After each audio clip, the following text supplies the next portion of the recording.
Médio, onde a perseguição sistemática, ou por exemplo, aconteceu na Coreia do Norte, onde o regime comunista resolveu perseguir sistematicamente, virulentamente, as igrejas cristãs. Nós vamos orar mais uma vez, pedir a orientação do nosso Pai para a compreensão da sua revelação escrita. Sim, Pai, nós te damos graças pelo privilégio de ter a Escritura e a liberdade de examiná-la e a graça de compreendê-la e aplicá-la à nossa vida. Nós queremos pedir que nessa noite ela fale ao nosso coração pelo Teu Espírito Santo. Tu conheces a necessidade de cada pessoa que está aqui presente. Pedimos que fales a esta pessoa, de acordo com a necessidade que ela tem diante de Ti. É o que te pedimos em nome de Jesus. Amém. Estamos, queridos, na segunda grande sessão da carta de Pedro, onde ele está tratando mais especificamente da questão do sofrimento e como os cristãos deveriam enfrentar esse sofrimento. Como nós dissemos, não é que na primeira parte ele não fala do sofrimento, ele fala em sofrimento todos os capítulos. Só que a partir do capítulo 3, do verso 13, mais ou menos metade da carta, ele trata desse assunto de maneira mais focada, de maneira mais específica. E nós já vimos que a razão era a perseguição que aqueles cristãos estavam passando. Era um momento difícil, era um momento de hostilidade, eles estavam sendo caluniados, perseguidos, ameaçados em todas as áreas, todos os setores da sociedade onde eles faziam parte. Às vezes as pessoas têm uma visão da perseguição que não corresponde com a realidade. E eles têm frases que falam, ou têm ideias de que o sofrimento acaba fazendo bem para a igreja, porque purifica a igreja, separa os crentes dos descrentes, e quanto mais a igreja sofre, mais ela cresce. A verdade é que essa visão, às vezes, é passada por conta de histórias dos mártires dos primeiros séculos, de como eles enfrentaram os leões nas arenas, que iam cantando para a fogueira, para serem decapitados e assim por diante. Só que um quadro mais completo mostraria que em época de grande perseguição, muitos voltam atrás.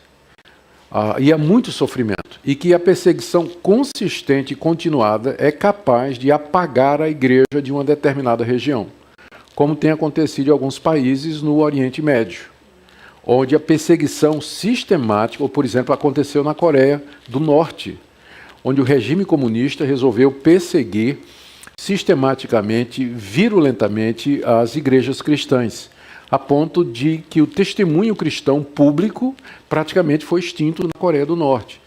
Então, a perseguição, pela graça de Deus, ela pode se tornar uma coisa que Deus usa para o bem da sua igreja, mas ela tem o seu pedágio, ela cobra pedágio na igreja. E é por isso que boa parte das cartas do Novo Testamento foram escritas exatamente para encorajar os cristãos, fortalecer os cristãos, animá-los e dizer de que maneira eles deviam proceder em face das hostilidades e das perseguições que eles sofriam. Então, uma dessas cartas é essa carta de Pedro, que trata especificamente dessa questão do sofrimento.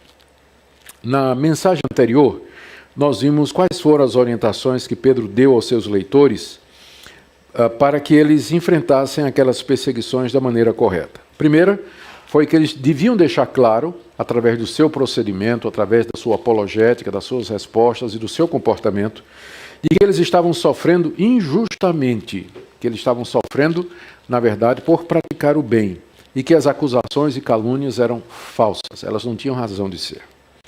A segunda orientação é que eles tirassem encorajamento do exemplo de Cristo, que morreu pelos pecados, morreu uma única vez, morreu para nos levar a Deus, e não só do exemplo de Cristo, mas também do exemplo de Noé, que durante a sua própria geração pregou aqueles ímpios que eram rebeldes diante de Deus, durante um tempo razoavelmente longo, e no final ele foi salvo com sua família na arca, que é uma figura, um símbolo do batismo, que por sua vez é um símbolo também da nossa salvação. E Cristo, da mesma forma que ele sofreu, ele também foi exaltado e está agora sentado à direita de Deus Pai e tem debaixo dos seus pés anjos, principados e potestades. Então, foi assim que Pedro encorajou aqueles irmãos a enfrentar as dificuldades, deixando claro que eles estavam sofrendo por fazer o bem, tirando encorajamento do sofrimento de Cristo, e a terceira maneira foi seguindo a Cristo no caminho da santidade. Já que Cristo sofreu pelos pecados, então não faz mais sentido a gente continuar vivendo nesses pecados no tempo que ainda nos resta aqui. Mas nós devíamos viver de acordo com a vontade de Deus. Continuando o pensamento, Pedro agora adverte os seus leitores, ainda dentro do tema de sofrimento, que o fim de todas as coisas está próximo e que isso deveria ser um estímulo para eles a enfrentar as acusações pesadas que chegavam até os irmãos. E no final do capítulo 4, ele retoma outra vez o tema do sofrimento, mais especificamente. Então, hoje à noite eu tenho 2 pontos aqui no texto de capítulo 4, de 7 a 19. O primeiro é essa advertência que Pedro faz, que o fim está próximo e que nós devíamos lembrar disso quando estamos enfrentando o sofrimento. Isso vai do verso 7 até o verso 11. E em seguida ele fala do verso 12 até o final sobre como nós devemos, ele volta à questão de como nós devemos enfrentar o sofrimento agora à luz da proximidade do fim. Então vamos lá, primeira parte, meu primeiro ponto nessa noite, como viver à luz da proximidade do fim, capítulo 4, de 7 a 11. Ora, o fim de todas as coisas está próximo. Sede, portanto, criteriosos e sóbrios a bem das vossas orações. Acima de tudo, porém, tende amor intenso uns para com os outros, porque o amor cobre multidão de pecados. Sede mutuamente hospitaleiros, sem murmuração.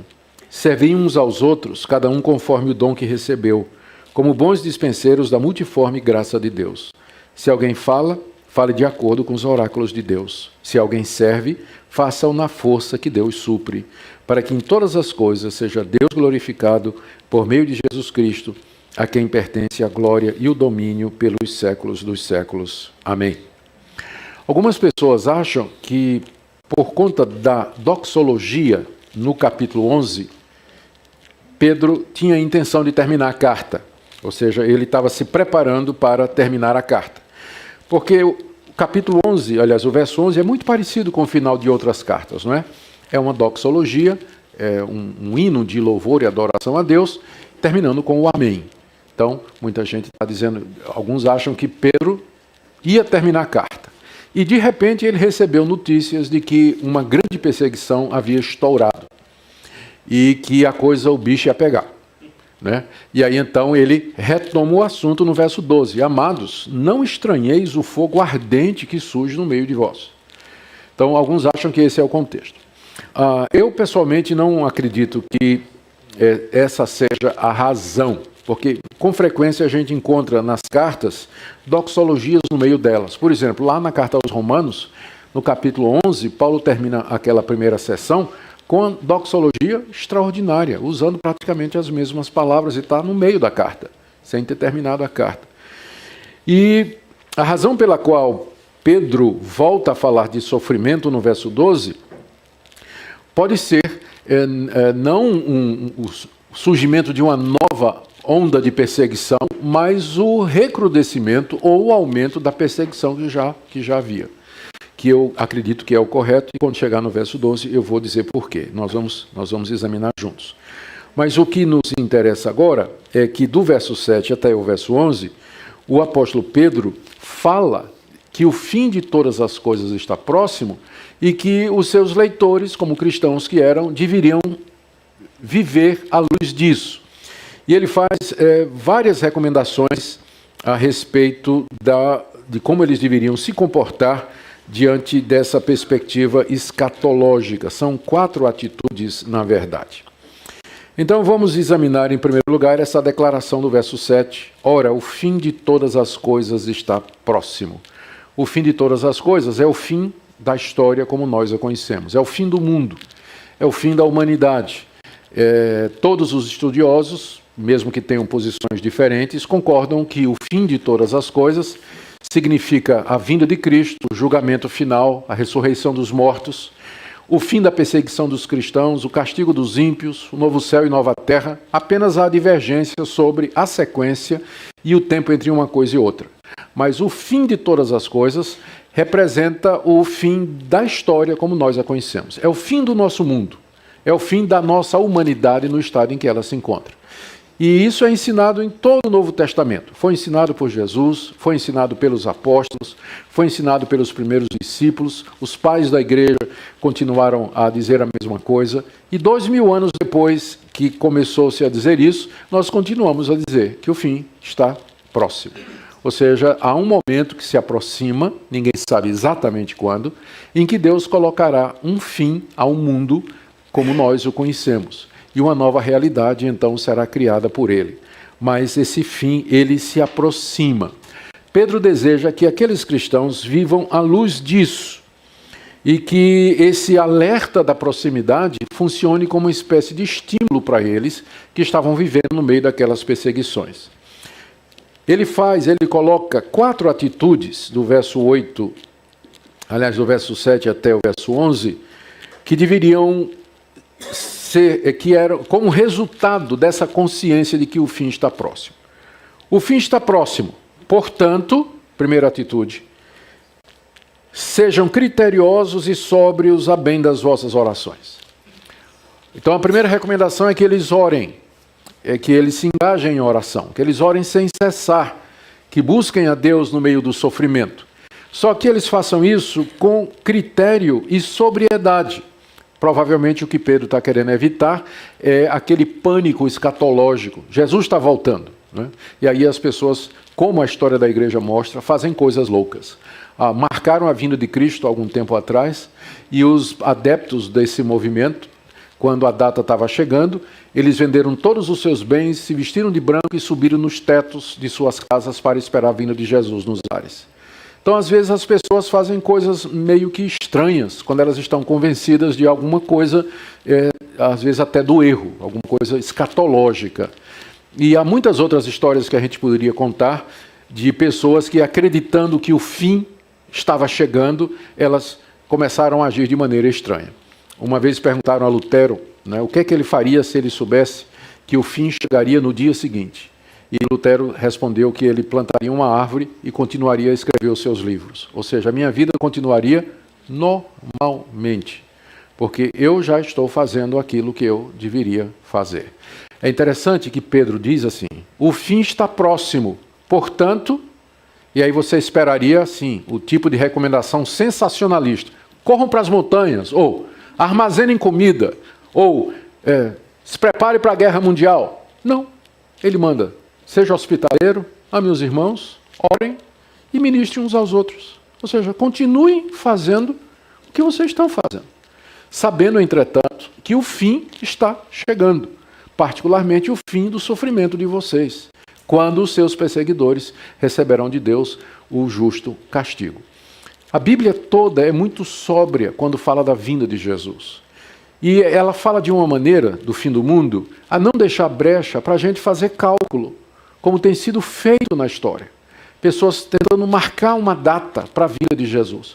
Eu creio que Deus não permite isso exatamente para que a gente possa ser criterioso e sóbrio. Senão a gente cairia nesse pânico escatológico e faria muita bobagem. A gente não sabe quando o fim chegará. Portanto, a gente deve sempre estar preparado para ele. Essa é a pegada da Bíblia. É assim que a Bíblia trata a questão escatológica do fim. Ela não nos deixa saber a data. Ela dá alguns sinais que nos asseguram de que o fim vai chegar, mas é impossível fazer um cálculo exato de como esse fim, ou quando esse fim haverá de chegar. Diante, então, da certeza de que o fim chegará e da incerteza de quando isso vai acontecer, primeiro, ore sempre. Ore com critério e com sobriedade. Não deixe de orar. Ore no meio da perseguição. Ore pelos irmãos. Ore pela igreja de Deus. Ore por você mesmo. Ore pelos seus filhos. Ore pela igreja. Há tantos motivos de oração que são colocados diante de nós quando nós pensamos que o fim está próximo e que nós então deveríamos estar preparados para isso. A segunda orientação de Pedro está no verso 8, desculpem.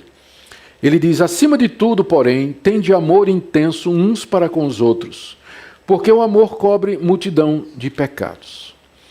Quando ele diz, acima de tudo, tende amor intenso para com os outros, ele não está colocando o amor acima da oração. Mas o que ele está dizendo é que o amor é a base de todas as coisas. Se você não ora os irmãos, você não ora por eles. Não é óbvio? Se você não ama os irmãos, você nem lembra deles na oração. Você só ora por você mesmo, né? Pelas suas coisas, pelas suas necessidades e tudo. E dos irmãos que é bom, nada. Por quê? Porque não ama. Porque se amássemos os irmãos, nós nos lembraríamos das necessidades deles em oração. Por isso que ele diz aqui, acima de tudo, tende amor intenso. A palavra intenso no grego significa alguma coisa que pode ser esticada. Né? E ele diz assim, é como se ele dissesse que esse amor ele seja esticado como um cobertor para cobrir uma multidão de pecados. Está vendo a frase aqui? Porque o amor cobre multidão de pecados. O tipo de amor que Pedro está se referindo aqui é o amor tolerante. Não no sentido de que faz vista grossa para os pecados dos outros, mas o amor que é capaz de perdoar, de compreender, de conviver, de aceitar, de entender, de se reconciliar, de ser reconciliado, de pacificar e ser pacificado.